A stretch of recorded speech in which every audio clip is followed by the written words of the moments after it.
প্রিয় ভাইরা, মুহররম মাসের একটা বিশেষ দিন আছে আশুরা, যেটা মুহররমের 10 তারিখে হয়ে থাকে। এই মুহররম উপলক্ষে যদি আমি একটি দুইটা রোজাও রাখতে না পারি, তাহলে আমি কি জবাব দেব রাসূলুল্লাহ সাল্লাল্লাহু আলাইহি ওয়াসাল্লামের কাছে? সুযোগ অনুযায়ী অন্তত একটা দুইটা রোজা হলেও রাখার চেষ্টা করি। নিজে যদি রাখতে না পারি, নিজের বন্ধু বান্ধব পরিবার যারা রাখার মতো সুযোগ আছে, ডিউটির চাপ নাই, কষ্টের ডিউটি নাই, তাদেরকে অন্তত উৎসাহিত করি। আলহামদুলিল্লাহ রাব্বিল আলামিন ওয়াসসালাতু ওয়াসসালামু আলা নাবিয়িনা মুহাম্মদ ওয়া আলিহি ওয়া আসহাবিহি আজমাইন, আম্মা বা'দ। প্রশংসা কেবল আল্লাহ সুবহানাহু ওয়া তাআলার জন্য, দরুদ এবং সালাম নাজিল হোক প্রিয় নবী মুহাম্মদ মুস্তাফা সাল্লাল্লাহু আলাইহি ওয়াসাল্লামের প্রতি। আল্লাহুম্মা সাল্লি আলাইহি আল্লাহুম্মা বারিক আলাইহি। সম্মানিত ভাই বন্ধুগণ, হিজরি বর্ষের প্রথম মাস মুহররম। এই মুহররম মাস, এই মাসের কিছু জ্ঞাতব্য বিষয় আছে, এ মাসের কিছু তাৎপর্য আছে, এ মাসের কিছু করণীয় আছে, আবার কিছু বর্জনীয় কাজ আছে। আমরা সংক্ষেপে আজকে জেনে নিব যে মুহররম মাসের কি গুরুত্ব কোরআন এবং হাদিসের দৃষ্টিতে আছে, এবং এই মাস উপলক্ষে একজন মুমিনের জন্য কি কি করণীয় আছে, আর এই মাস উপলক্ষে একজন মুমিনের জন্য কি কি বর্জনীয় আছে। প্রথম কথা হলো, মুহররম মাস এটি হলো কোরআনে কারীমের সূরা তাওবার 36 নম্বর আয়াতে ঘোষিত বছরের 12 মাসের 4টি সম্মানিত মাসের অন্যতম। আল্লাহ সুবহানাহু ওয়া তাআলা কোরআনে কারীমে সূরা তাওবার 36 নম্বর আয়াতে ইরশাদ করেছেন, মিনহা আরবাআতুন হুরুম। বছরের যে 12টি মাস আছে, তার মধ্য থেকে 4টি মাস হলো সম্মানিত মাস, বিশেষ মর্যাদাপূর্ণ মাস। সেই 4টি মর্যাদাপূর্ণ মাসের ব্যাখ্যা, তার বিশ্লেষণ দিতে গিয়ে সহিহ বুখারীতে আবু বকর রাদিয়াল্লাহু তাআলা আনহু বর্ণিত হাদিসে নবী সাল্লাল্লাহু আলাইহি সাল্লাম ইরশাদ করেছেন, সালাসুন মুতাওয়ালিয়াত। 3টি হলো ধারাবাহিক মাস। বছরের যে 4টি সম্মানিত মাস আছে, সেই সম্মানিত 4 মাসের মধ্যে 3 মাস হলো ধারাবাহিক, একটার পর একটা। সেই ধারাবাহিক 3টি মাসের শেষ মাস হলো এই মুহররম। সম্মানিত মাসের অপর মাসটি হলো রজব, আল্লাযী বাইনা জুমাদা ওয়া শাবান, রজব মুদার আল্লাযী বাইনা জুমাদা ওয়া শাবান, অর্থাৎ রমজান মাসের আগের মাস, জুমাদা সানি এবং শাবান মাসের মধ্যবর্তী যে মাসটা রজব মাস, সেটাও সম্মানিত 4 মাসের চতুর্থ মাস। প্রিয় ভাইরা, আমরা প্রায় সময় বলে থাকি যে আল্লাহ সুবহানাহু ওয়া তাআলা বছরের 12টি মাসের মধ্যে 4টি মাসকে সম্মানিত ঘোষণা দিয়েছেন, মর্যাদাপূর্ণ মাস বলে ঘোষণা দিয়েছেন। আল্লাহ যে মাসকে সম্মানিত বলে ঘোষণা দিয়েছেন, মর্যাদাপূর্ণ বলে ঘোষণা দিয়েছেন, সেই মাসগুলো কখন আসে, কখন যায়, বা কোন কোন মাস সম্মানিত মাস, কোন কোন মাস সাধারণ মাস, এই সম্পর্কে আমাদের সমাজে খুব একটা ধারণা নাই বললেই চলে। আমরা এখানে যারা আছি, আমরাও বেশিরভাগ লোক জানি না কোনটা সম্মানিত মাস আর কোনটা সাধারণ মাস, ঠিক না ভাই? ঠিক। অথচ কোরআনে কারীমে আল্লাহ সুবহানাহু ওয়া তাআলা এই সম্মানিত মাস সম্পর্কে বেশ কয়েকটি আয়াতে বিস্তারিত বিবরণ উল্লেখ করেছেন। নবী সাল্লাল্লাহু আলাইহি সাল্লাম একাধিক হাদিসে এ বিষয়ে আলোচনা করেছেন। তাহলে একজন মুমিন হিসাবে আমাদের জন্য এই সম্মানিত 4 মাস সম্পর্কে ধারণা রাখা জরুরি নাকি জরুরি না? প্রিয় ভাইরা, 2টি মাস চলে গেছে, এগুলো সম্মানিত মাস ছিল, কিন্তু আমরা কয়জন মানুষ এই মাসগুলো অতিবাহিত করার সময় মনে পড়েছে যে এটি একটি সম্মানিত মাস যাচ্ছে? কয়জন মানুষ এমন আছে? হাতে গুনে পাওয়া কঠিন হয়ে যাবে, ঠিক না? ঠিক।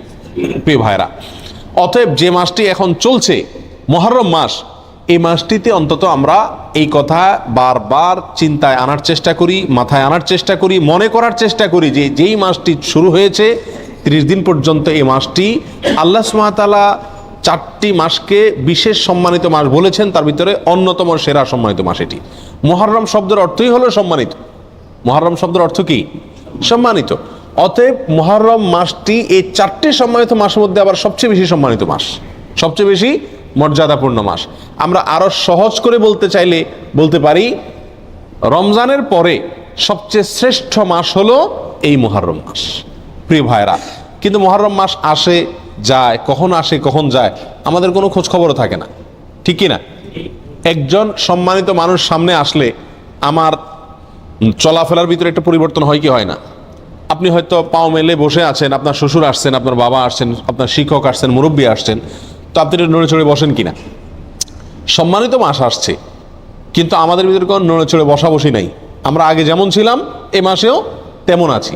এর মূল কারণ হলো আমরা জানি না যে এটি একটি সম্মানিত মাস। এই মাসকে আল্লাহ তাআলা কি দিয়েছেন? সম্মান দিয়েছেন, মর্যাদা দিয়েছেন। ঠিক না ঠিক?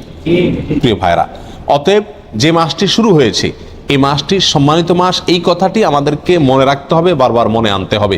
সম্মানিত মাসের করণীয় কি? সবচেয়ে বড় কথা হলো সম্মানিত মাসের সম্মান দেওয়া। সম্মানিত মাসের কি দেওয়া? সম্মানী মানুষকে যেরকম সম্মান দিতে হয়, আল্লাহ যেহেতু এই মাসকে সম্মানিত ঘোষণা করে দিয়েছেন, অতএব এই মাসকে সম্মান দেওয়া। এই মাসকে সম্মান আমরা কিভাবে দেব? নেক কাজ, ভালো কাজ, পাঁচ ওয়াক্ত সালাত ইত্যাদি, এগুলোকে সময় মতো আদায় করব। অন্য মাসে যদি একটু গাফলতি করি, এই মাসে গাফলতি করব না। এই কথা মাথায় রেখে যে এটা সাধারণ মাস না, এটা কি মাস? সম্মানিত মাস। যারা সবসময় বিড়ি সিগারেট খায় এরা কিন্তু শ্বশুরের সামনে খায় না, ঠিক কিনা? কেন? যে আমি খারাপ কাজ করি, কিন্তু তাই বলে শ্বশুরের সামনে খারাপ কাজ করে আর ডবল খারাপ কাজ করব না, ঠিক কিনা? অতএব একজন মুমিন একটি সম্মানিত মাস, একটি মর্যাদাপূর্ণ মাস যখন অতিবাহিত করবেন, তিনি তখন অন্য সময় যে গুনাহের কাজগুলো করেন, এই মাসে সে গুনাহের কাজগুলো করতে ভাববেন যে এই মাসকে আল্লাহ সম্মান দিয়েছেন, আল্লাহর দেওয়া সম্মানকে আমার রক্ষা করতে হবে, বিধায় গুনাহ করা যাবে না। আল্লাহ কোরআনে বলছেন, ফালা তাজলিমু ফিহিন্না আনফুসাকুম, তোমরা সম্মানিত মাসসমূহে নিজেদের প্রতি কি করো না? অবিচার করো না। বিভিন্ন তাফসীরের কিতাবে উলামা ইকরাম লিখেছেন যে এখানে অবিচার করা বলতে আল্লাহ সুবহানাহু ওয়া তাআলা গুনাহের কথা বুঝিয়েছেন। অর্থাৎ এই সম্মানিত মাসসমূহে নিজের প্রতি নিজে অবিচার করো না, পাপাচার করে গুনাহের কাজ করে। অন্য সময়ও গুনাহ করা নিষেধ, কিন্তু সম্মানিত মাসে গুনাহ করার নিষেধাজ্ঞার মাত্রাটা আরো বেশি, গুরুত্বটা বেশি। প্রিয় ভাইরা, অতএব এই মাসে অন্তত মাঝে মধ্যে মনে করব, স্মরণ করার চেষ্টা করব যে এটি একটা কি মাস যাচ্ছে? সম্মানিত মাস যাচ্ছে। আর সম্মানিত 4টি মাস মুখস্থ করে নিব: জিলকদ, জিলহজ, মুহররম, আর 4 নম্বর হলো রজব, রমজান মাসের আগের মাস। মনে থাকবে তো ইনশাআল্লাহ? প্রিয় ভাইরা, মুহররম মাসের একটি বিশেষ করণীয় আছে, আর সেই করণীয়টা হলো এই মাসে বেশি বেশি নফল রোজা রাখা, নফল সিয়াম রাখা। নবী সাল্লাল্লাহু আলাইহি সাল্লাম সহিহ মুসলিমের হাদিসে আসছে, তিনি ইরশাদ করেছেন, আফদালুস সিয়ামি বা'দা রমাদান শাহরুল্লাহিল মুহাররম, রমজানের পরে সবচেয়ে উত্তম রোজা হলো আল্লাহর মাস মুহররম মাসের রোজা। আল্লাহর মাস মুহররম মাসের রোজা। মুহররম মাসকে কার মাস বলা হয়েছে ভাই? আল্লাহর মাস বলা হয়েছে। কে বলেছেন? রাসূল করিম সাল্লাল্লাহু আলাইহি ওয়াসাল্লাম। অতএব এই মাসটির বিশেষ মর্যাদা, এক তো সম্মানিত 4 মাসের একটি মাস, আরেকটি মর্যাদা পেলাম যে এই মাসকে আল্লাহর মাস বলে নবী সাল্লাল্লাহু আলাইহি ওয়াসাল্লাম এই মাসকে বিশেষ সম্মান দিয়েছেন। বলে অন্যগুলা কার মাস? অন্যগুলাও আল্লাহর মাস, কিন্তু এটাকে আল্লাহর দিকে সম্বন্ধ করে এই মাসের বিশেষ মর্যাদা, স্পেশাল মর্যাদার কথা ইঙ্গিত করা হয়েছে। প্রিয় ভাইরা, অতএব এই মাসের করণীয় হলো বেশি বেশি নফল রোজা রাখা। রমজানের পরে সবচেয়ে উত্তম নফল রোজার জন্য উত্তম মাস হলো এই মাস। নফল রোজার শ্রেষ্ঠ মাস মুহররম মাস। প্রিয় ভাইরা, আমরা বেশিরভাগ মানুষ মুহররম মাস উপলক্ষে আশুরার 1-2 রোজা রাখি, ওইটা আশুরা উপলক্ষে, ওটা ভিন্ন। মুহররম হিসাবে এই মাসে নবী সাল্লাল্লাহু আলাইহি সাল্লাম রোজা রাখার গুরুত্ব বর্ণনা করেছেন। রমজানের পরে সবচেয়ে বেশি রোজার জন্য গুরুত্বপূর্ণ মাস হিসেবে অভিহিত করেছেন। তিনি নিজে অবশ্য শাবানে রেখেছেন, এই মাসে রাখার সুযোগ তিনি পান না। এই মাসে রোজার ফজিলত নাজিল হওয়ার পরে তিনি রাখার সুযোগ পান নাই, তার আগেই হয়তো তিনি দুনিয়া থেকে বিদায় নিয়ে গেছেন, আর সেজন্য তিনি রাখতে পারেন নাই, কিন্তু আমাদেরকে জানাই গেছেন। প্রিয় ভাইরা, মুহররম তো প্রতিবারই আমাদের জীবনে একবার করে আসে, প্রতি বছরই একবার করে আসে। এই মুহররম উপলক্ষে যদি আমি 1-2টা রোজাও রাখতে না পারি, তাহলে আমি কি জবাব দেব রাসূলুল্লাহ সাল্লাল্লাহু আলাইহি ওয়াসাল্লামের কাছে? কথা বুঝে আসছে? এই মুহররম উপলক্ষে যদি 1টি রোজাও আমি না রাখি, তাহলে নবী সাল্লাল্লাহু আলাইহি ওয়াসাল্লাম যে মাসে রোজার এত গুরুত্ব বর্ণনা করছেন, সেটাকে আমি কোনো কি করলাম না? কেয়ারই করলাম না, পাত্তাই দিলাম না। ঠিক না ঠিক? এই জন্য ভাই, সুযোগ অনুযায়ী অন্তত 1-2টা রোজা হলেও রাখার চেষ্টা করি। নিজে যদি রাখতে না পারি, নিজেদের বন্ধু বান্ধব, পরিবার যারা রাখার মতো সুযোগ আছে, ডিউটির চাপ নাই, কষ্টের ডিউটি নাই, তাদেরকে অন্তত উৎসাহিত করি এবং নিজে মাথায় রাখি, নিয়ত রাখি, আল্লাহ যখনই তৌফিক দিবেন মুহররম মাস উপলক্ষে এই মাসে নফল রোজা রাখার গুরুত্ব রয়েছে, সেই জন্য অন্তত 1-2টা রোজা হলেও রাখার চেষ্টা করি। রাখবো তো ইনশাআল্লাহ? আল্লাহ তাআলা আমাদের সকলকে তৌফিক দান করেন। প্রিয় ভাইরা, এই হলো মুহররম মাস উপলক্ষে করণীয়। একমাত্র করণীয় হলো এই মাসে বেশি বেশি নফল রোজা রাখা, আর সম্মানিত মাস হিসেবে গুনাহের কাজ কম করা, নেকির কাজ ভালো করে বেশি করে করার চেষ্টা করা, যুদ্ধ বিগ্রহ না করা। এই মাসের একটা বিশেষ দিন আছে আশুরা, যেটা মুহররমের 10 তারিখে হয়ে থাকে। এই আশুরা উপলক্ষে আমাদের বেশ কিছু করণীয় আছে, আবার কিছু বর্জনীয় আছে। করণীয় কাজ কি? সে বিষয়ে বলার আগে বলতে চাই, নবী করিম সাল্লাল্লাহু আলাইহি সাল্লাম মক্কা থেকে যখন মদিনায় হিজরত করে আসলেন, তিনি দেখলেন যে মদিনার মানুষেরা, ইহুদিরা, মদিনায় ইহুদিদের বসবাস ছিল, তাদেরকে তিনি দেখতে পেলেন যে তারা আশুরার দিন অর্থাৎ মুহররমের 10 তারিখে রোজা রাখে। তখন নবী করিম সাল্লাল্লাহু আলাইহি সাল্লাম তাদেরকে জিজ্ঞেস করলেন যে তোমরা এই দিনে রোজা রাখো কেন, রহস্য কি কারণে রোজা রাখো? তখন ইহুদিরা নবী সাল্লাল্লাহু আলাইহি সাল্লামকে জবাব দিলেন যে এই দিনে আমরা রোজা এই জন্য রাখি যে এই দিনে আল্লাহ সুবহানাহু ওয়া তাআলা তার নবী, আমাদের নবী অর্থাৎ বনী ইসরাঈলের নবী, ইহুদিদের নবী মুসা আলাইহিস সালামকে এবং তার জাতি বনী ইসরাঈলকে আল্লাহ তাআলা মুক্তি দিয়েছেন। ফেরাউনের অধীনে তারা কৃতদাস হিসাবে দীর্ঘদিন বন্দী ছিলেন, জুলুমের শিকার ছিলেন। আল্লাহ তাআলা তাদেরকে মুক্তি দান করেছেন, ফেরাউনকে ডুবিয়েছেন, সমুদ্রে ফেরাউনকে ডুবিয়েছেন, আর মুসা আলাইহিস সালামকে এবং বনী ইসরাঈলকে আল্লাহ তাআলা রক্ষা করেছেন। তাহলে বনী ইসরাঈল জাতির প্রতি মুসা আলাইহিস সালামের প্রতি আল্লাহ তাআলা অনুগ্রহ নাজিল করেছেন, তাকে এবং তার জাতিকে স্বাধীনতা দিয়েছেন, মুক্তি দিয়েছেন। আর সেই জন্য আমরা তার উম্মত হিসাবে শুকরিয়া আদায় করে এই দিন রোজা রাখি। নবী করিম সাল্লাল্লাহু আলাইহি সাল্লাম তাদের এই কথা শুনে বললেন, নাহনু আহাক্কু বিমূসা, তোমরা মুসা আলাইহিস সালামের অনুসারীর দাবি করো ঠিক আছে, কিন্তু মুসা আলাইহিস সালামের অনুসারী হিসাবে তোমরা যত না সত্য, তার চাইতে বেশি সত্যবাদী অনুসারী হিসাবে আমরা।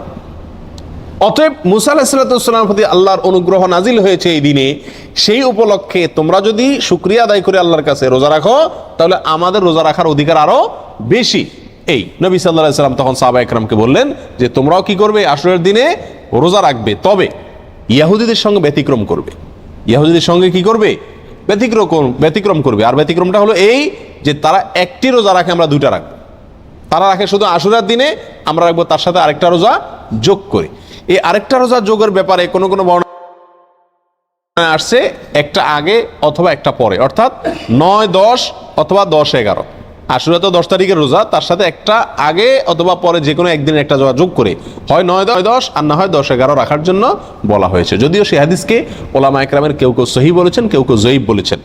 তবে নবী করিম সাল্লাল্লাহু আলাইহি ওয়াসাল্লাম তার মৃত্যুর আগের বছর বা তিনি তার মৃত্যুর বছর বলেছিলেন যে আল্লাহ যদি আমাকে আগামী বছর হায়াতের বাঁচিয়ে রাখেন, আমি যদি বেঁচে থাকি, তাহলে লাসুমান্নাত তাসিআ ওয়াল আশিরা, তাহলে আমি আগামী বছর মুহররম আসলে, আশুরা আসলে 9 এবং 10 2 দিন রোজা রাখব।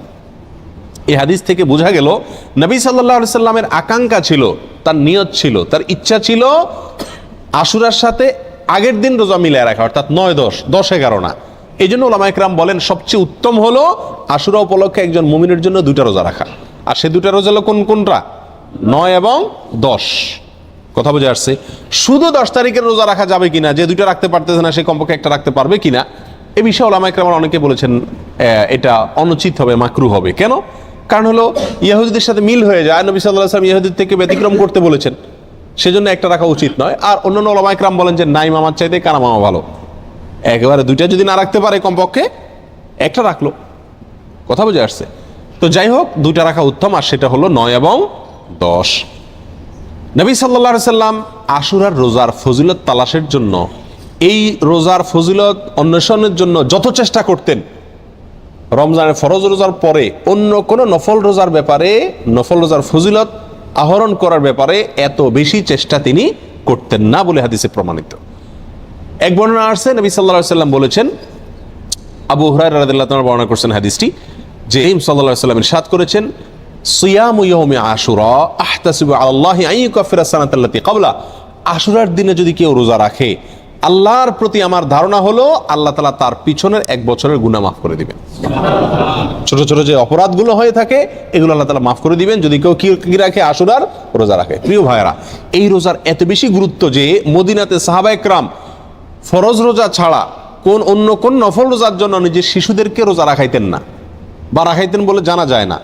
কিন্তু আশুরার রোজা তাদের ছোট ছোট শিশুদেরকে দিয়ে রাখাইতেন, এবং শুধু রাখাইতেন তা নয়, বাচ্চারা যাতে রোজাটা রাখতে পারে, যাতে ক্ষুধার তাড়নায় ভেঙে না ফেলে, সেজন্য তাদেরকে খেলনা ইত্যাদি দিয়ে ভুলায় রাখতেন। এইসব কিছু থেকে আশুরার রোজার গুরুত্ব একজন মুমিনের কাছে পরিষ্কারভাবে ফুটে ওঠে। এই জন্য ভাই, মুহররমের 10 তারিখে আমরা কি রাখবো? ইনশাআল্লাহ রোজা রাখবো, আর তার সাথে 9 তারিখ মিলিয়ে রাখবো। বাংলাদেশে যারা আছেন তারা বাংলাদেশে আকাশে যেহেতু একদিন পরে চাঁদ দেখা যায় সৌদি আরবের পরে, আমাদের ভৌগোলিকভাবে আমাদের অবস্থানের কারণে একদিন পরে যেহেতু আমাদের আকাশে চাঁদ দেখা যায়, সেহেতু আমরা এদেশের একদিন পরেই সাধারণত কি রেখে থাকি, আপনার আশুরা রোজা রেখে থাকি। আল্লাহ তাআলা আমাদের সকলকে আমলটা করার তৌফিক দান করেন। প্রিয় ভাইরা, এই ঘটনা থেকে, এই আলোচনা থেকে আমরা জানতে পারলাম আশুরা এটা একটি বিজয়ের দিন। আশুরার দিনটা একটা কিসের দিন? বিজয়ের দিন, একটা মুক্তির দিন। কার মুক্তির দিন? মুসা আলাইহিস সালামের। কার বিজয়ের দিন? মুসা আলাইহিস সালাম এবং বনী ইসরাইলের। আল্লাহর একজন উলুল আজম নবী, একজন সিনিয়র একজন নবী মুসা আলাইহিস সালামের বিজয়ের দিন, তার প্রতি আল্লাহর রহম নাজিলের দিন, মুক্তির দিন, ঠিক কিনা? এবং সেই হিসাবে আমরা বলতে পারি এটা একটি মূলত সুখের দিন। একটি কিসের দিন? সুখের দিন। বিজয়ের দিন হিসাবে কি? সুখের দিন। আর এই জন্য তো শুকরিয়া আদায় করে রোজা রাখতে হয়। কিন্তু আমাদের দেশে শতকরা ৯৯ জন মানুষ আশুরা বলতে জানে এটা হলো শোকের দিন, সুখের উল্টা শোকের দিন, ঠিক না? ঠিক। আমাদের দেশে মানুষ জানে আশুরা মানে কারবালার দিন। আশুরা মানে কিসের দিন ভাই? কারবালার দিন। আশুরা আসলে মানুষ জানে যে এই দিনে কারবালা একটা নির্মম হত্যাকাণ্ডের ঘটনা ঘটেছিল, এটা মানুষ জানে। কিন্তু এর পিছনের যে ইতিহাস, এর যে আরো গোড়ার ইতিহাস, এর যে মূল এবং আসল ইতিহাস, মুসা আলাইহিস সালামের বিজয়ের ঘটনা, সেটা আমাদের দেশে মানুষ কি করে না? জানে না। প্রিয় ভাইরা, এই দিনটিতে বিজয় হয়েছিল মুসা আলাইহিস সালামের, সেটি হলো এই দিনের মূল ঘটনা, আসল ঘটনা। আর সেই ঘটনাকে কেন্দ্র করেই নবী সাল্লাল্লাহু আলাইহি ওয়াসাল্লাম রোজা রাখতে আমাদেরকে কি করেছেন? নির্দেশ করেছেন। সেটা আমাদের জন্য পালনীয়। কিন্তু একই দিনে ঘটনাচক্রে আরেকটি দুর্ঘটনাও ঘটে গিয়েছিল। একটি নির্মম, পৃথিবীর ইতিহাসের নির্মমতম হত্যাকাণ্ড ঘটে গিয়েছিল। নবী সাল্লাল্লাহু আলাইহি সাল্লামের অত্যন্ত প্রিয় দৌহিত্র হোসেন রাদিয়াল্লাহু তাআলা আনহুকে অত্যন্ত নির্মমভাবে হত্যা করা হয়েছিল কারবালায়। প্রিয় ভাইরা, এই কারণে আমাদের অনেক ভাইরা মনে করেন যে তাহলে এই দিনে আর সুখ পালন করা যাবে না, এই দিনে আর আল্লাহর প্রতি শুকরিয়া আদায় করে রোজা রাখা যাবে না। তাহলে কি করতে হবে? শোক পালন করতে হবে। এই ঘটনাকে বোঝানোর জন্য একটা ছোট এক্সাম্পল, ছোট একটি উপমা দিয়ে থাকি। সেটা হলো, ধরুন 16 ডিসেম্বর আমাদের বিজয় দিবস। বাংলাদেশের মানুষকে আল্লাহ তাআলা বিজয় দান করেছেন 16 ডিসেম্বরে। 16 ডিসেম্বরের বিজয় দিবস মানে খুশির দিন, আনন্দের দিন, শুকরিয়া আদায় করার দিন।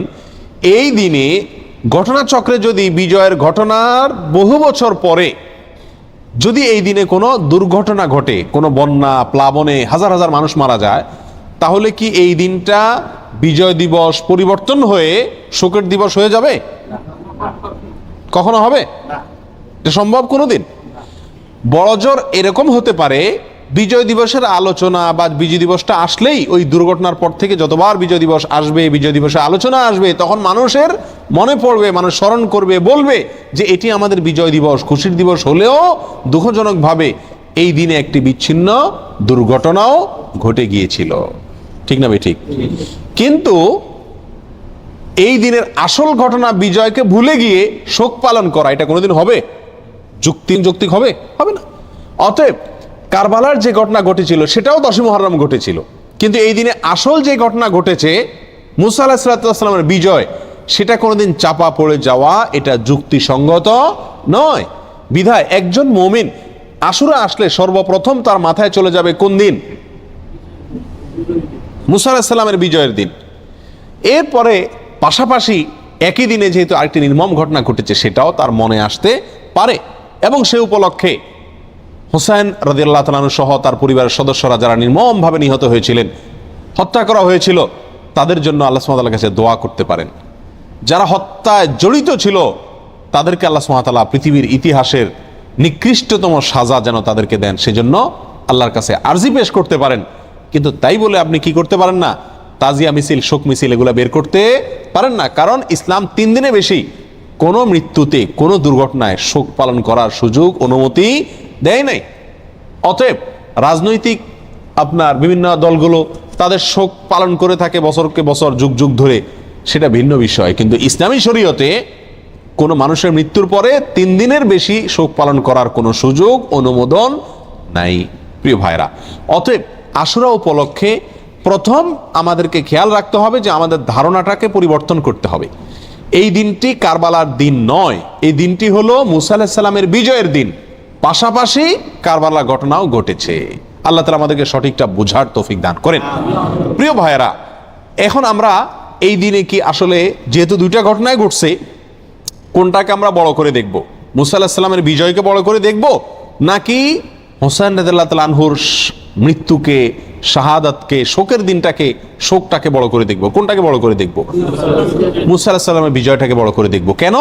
দুই কারণ। নাম্বার এক, মুসা আলাইহিস সালামের বিজয়ের খবর দিয়ে গেছেন মুহাম্মদ সাল্লাল্লাহু আলাইহি ওয়াসাল্লাম, এবং তিনি ওই বিজয় পালন করা, রোজা রাখার মাধ্যমে সেই বিজয় পালন করার জন্য আমাদেরকে শিক্ষা দিয়ে গেছেন। ঠিক না ভাই? ঠিক। শুকরিয়া আদায় করার জন্য রোজা রাখার আদর্শ তিনি রেখে গেছেন। তার আদর্শ পরিবর্তন হওয়ার কোনো সুযোগ আছে? আল্লাহ সুবহানাহু ওয়া তাআলা বলেছেন, আল ইয়াউমা আকমালতু লাকুম দীনাকুম ওয়া আতমামতু আলাইকুম নিআমাতি ওয়া রাদিতু লাকুমুল ইসলামা দীনা। তোমাদের প্রতি আজ আমি ইসলামকে পরিপূর্ণ, আমার নিয়ামতকে পরিপূর্ণ করে দিয়েছি। ইসলামের মধ্যে নবী সাল্লাল্লাহু আলাইহি সাল্লামের ইন্তেকালের পরে, তার মৃত্যুর পরে আর কোনো জিনিস যোগ হওয়া অথবা বিয়োগ হওয়ার কোনো সুযোগ নাই। অতএব নবী সাল্লাল্লাহু আলাইহি সাল্লামের মৃত্যুর বহু বছর পরে কারবালার ঘটনা ঘটেছে, বিধায় কারবালার ঘটনাকে কেন্দ্র করে কোনো কর্মসূচি যদি দিতে হয়, একই দিনে নবী সাল্লাল্লাহু আলাইহি সাল্লামের কর্মসূচি থাকে, দেওয়া কর্মসূচি থাকে, তাহলে কোনটা অগ্রাধিকার পাওয়ার কথা? নবী সাল্লাল্লাহু আলাইহি সাল্লামের দেওয়া কর্মসূচি, তার শেখানো বাতানো আমলের অগ্রাধিকার হওয়া যুক্তির দাবি। ঠিক না ভাই? ঠিক।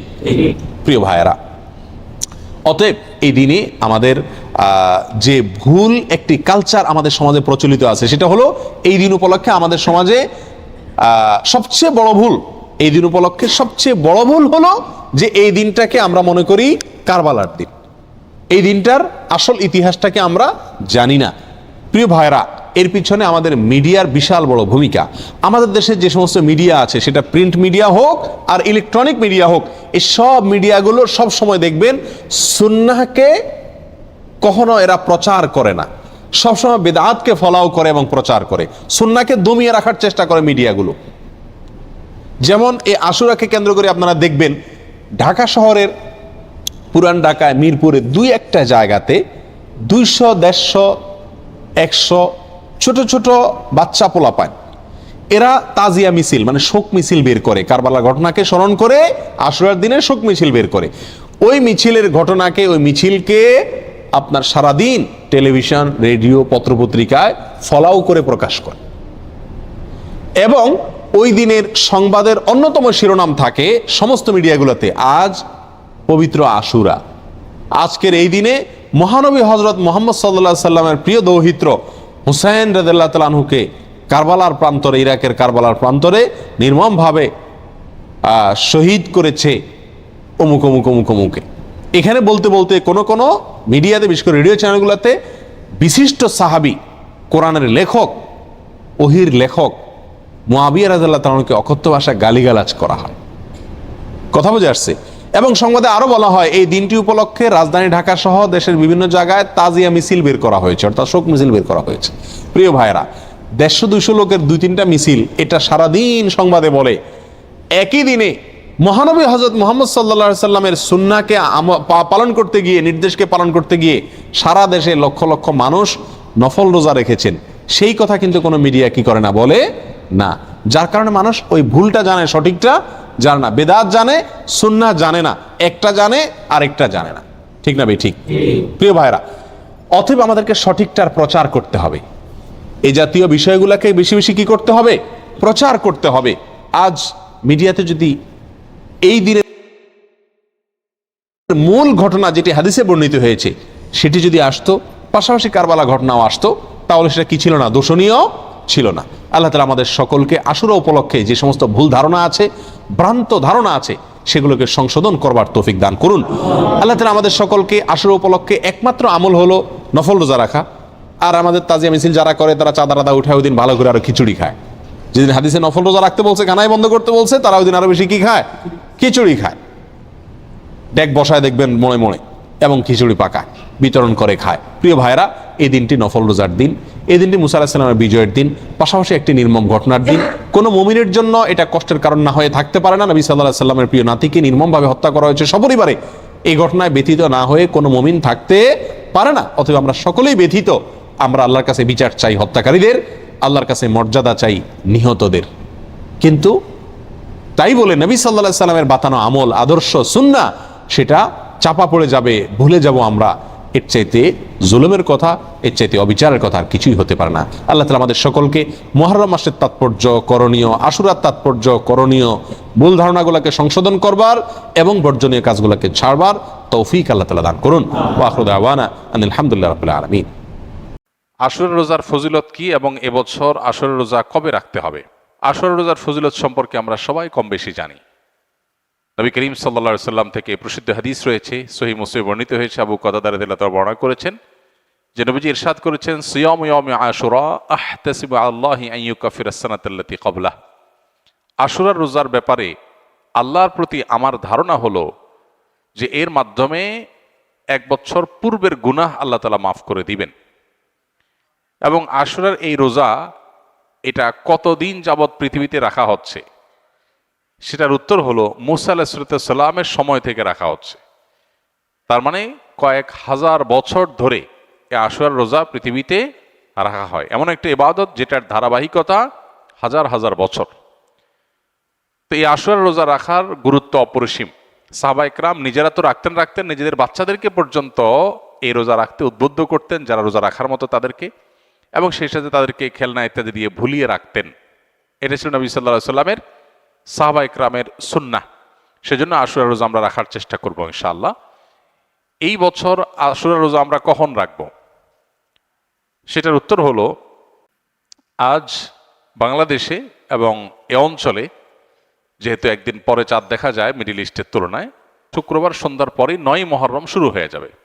আর আশুরা রোজার মধ্যে সবচেয়ে উত্তম হলো 9 এবং 10ই মুহররম রোজা রাখা। 10ই মুহররম আশুরার দিন, আশুরা মানেই হলো মুহররমের 10 তারিখ বা 10ম দিন, অতএব সেটা তো আছেই। সেটা আগামী রোববার মুহররমের 10 তারিখ হবে। শনিবার দিবাগত রাতে সাহরি খেয়ে আমরা মূল রোজা আশুরা রোজাটা রাখবো ইনশাআল্লাহ। আর সাথে 9 তারিখকে প্লাস করে রোজা রাখলে সেক্ষেত্রে আজকে দিবাগত রাতে আমাদেরকে সাহরি খেয়ে আগামীকালকে শনিবার রোজা রাখতে হবে, অর্থাৎ 9 এবং 10। তাহলে শুক্রবার দিবাগত রাত, আজ শুক্রবার দিবাগত রাতে আমরা সাহরি খেয়ে কালকে রোজা রাখবো ইনশাআল্লাহ। আবার আগামীকাল দিবাগত রাতে সাহরি খেয়ে তারপরের দিন রোজা রাখবো। তাতে 9 জিলহজ এবং 10 জিলহজ দুইটা রোজাই আদায় হয়ে যাবে ইনশাআল্লাহ। কারণ যদি কালকে রোজা রাখা সম্ভব না হয় তাহলে তিনি শনিবার দিবাগত রাতে খেয়ে রবিবার রোজা রাখবেন, সেটা হবে আশুরার মূল রোজা। আর রবিবার দিবাগত রাতে সাহরি খেয়ে সোমবার তিনি রোজা রাখবেন, তাতে হবে আপনার 11 জিলহজের রোজা। আর সোমবার তো সাপ্তাহিক নফল রোজা আছেই, সেক্ষেত্রে আমরা টানা 3টা রাখতে পারি, শুক্রবার দিবাগত রাত, শনিবার দিবাগত রাত, এই দুইটা আশুরা। আর রবিবার দিবাগত রাত হলো কিসের?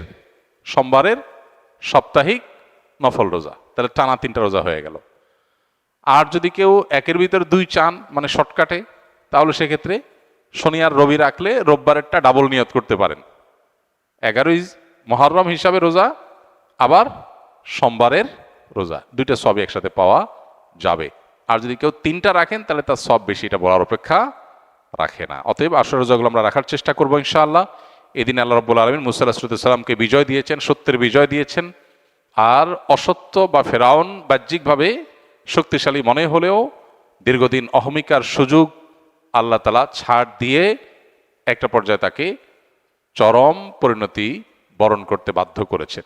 সেই ঐতিহাসিক দিন আল্লাহ নবী মুসা আলাইহিস সালাম সেটার জন্য আল্লাহর কাছে শুকরিয়া আদায় করে তিনি রোজা রেখেছেন, এবং তার অনুসরণে আমরাও রোজা রাখি। এবং ইহুদিদের রোজার চাইতে আমাদের রোজা যেন ভিন্নতর হয় সেজন্য আমরা 2টা রোজা রাখি। এবং সেই 2টা রোজার ভিতরে সবচেয়ে উত্তম হয় 9-10, 9-10 না পারলে 10-11, এই 2টা ধাপের রোজা। আর যদি সেটার কোনোটাই সম্ভব না হয়, শুধু একটাই রাখতে পারে, তাহলে 10 তারিখের রোজাটাও রাখা যেতে পারে, যদি অনেক ওলামায়ে কেরাম সেটাকে নিষেধ করেছেন। আশুরা উপলক্ষে কি কি আমল করব? আশুরা উপলক্ষে সর্বপ্রথম এবং প্রধান আমল হলো রোজা রাখা, যেটা আমরা এতক্ষণ বললাম। মুহররমের 10 তারিখ এবং তার সাথে 9 তারিখ, এই 2টা রাখা উত্তম। কারণ নবী সাল্লাল্লাহু আলাইহি সাল্লাম বলেছেন, যদি আমি আগামী বছর বেঁচে থাকি তাহলে আমি 9-10 রোজা রাখবো। এই জন্য 9-10 রাখাটা উত্তম, এটা নবীজির স্বপ্ন ছিল, আকাঙ্ক্ষা ছিল। আর না হলে 10-11 রোজা রাখা, এটা হলো আশুরার প্রধান আমল। দ্বিতীয়ত, আশুরার এই দিবসের শিক্ষাটা গ্রহণ করা, এটা নিয়ে খুব বেশি আলোচনা হয় না। আলোচনা হয় শুধু আশুরার রোজা নিয়ে। ইতিহাসও আলোচনা হয়, কিন্তু আশুরার চেতনা কি, আশুরার শিক্ষা কি, আশুরা আমাদেরকে কি বার্তা দেয়, সেটা নিয়ে আলোচনা হয় না। সেটা আমরা আজকে আলোচনা করার চেষ্টা করেছি আলহামদুলিল্লাহ। অতএব আশুরা উপলক্ষে প্রতি বছরই আমাদের এই শিক্ষাটা ধারণ করা দরকার যে সত্যের বিজয় হবেই হবে, দুদিন আগে আর দুদিন পরে। আর অসত্য এবং বাতিল লাঞ্ছিত, অপমানিত, পরাজিত, নিমজ্জিত হবেই হবে, সেটাও 2 দিন আগে বা পরে। ফেরাউন শক্তিশালী ছিল, ফেরাউন ক্ষমতাবান ছিল, জালিম ছিল, তাই বলে তার পক্ষাবলম্বন সত্যের অনুসন্ধানে মানুষরা করে নাই। মুসা আলাইহিস সালাম দুর্বল ছিলেন, তার অনুসারী বনী ইসরাঈলও দুর্বল ছিলেন, তারা শোষিত ছিলেন, আর ফেরাউন শোষণকারী ছিল। এই দুইয়ের মধ্যে আল্লাহ তাআলা চূড়ান্ত হাসি, শেষ হাসি, চূড়ান্ত বিজয় এটা দান করেছেন কাকে? মুসা আলাইহিস সালামকে। অতএব সত্যের বিজয় হয় 2 দিন আগে আর পরে। এই চেতনা, এই শিক্ষা মাথায় রেখে যদি আমরা চলি, আমরা সত্যের সাথে থাকবো, সেটা দুর্বল হলেও সত্যের সাথে থাকবো, সংখ্যায় কম হলেও। আমি শুধুমাত্র শক্তি, সামর্থ্য, দল, গ্রুপ, মতাদর্শ এগুলো দেখে, জোয়ার দেখে আমি চলবো না, আমি আদর্শের ভিত্তিতে চলবো। এই শিক্ষাটা আমাদেরকে আসলে দিয়ে থাকে। অতএব সেই শিক্ষাটা আমরা ধারণ করার চেষ্টা করব ইনশাআল্লাহ।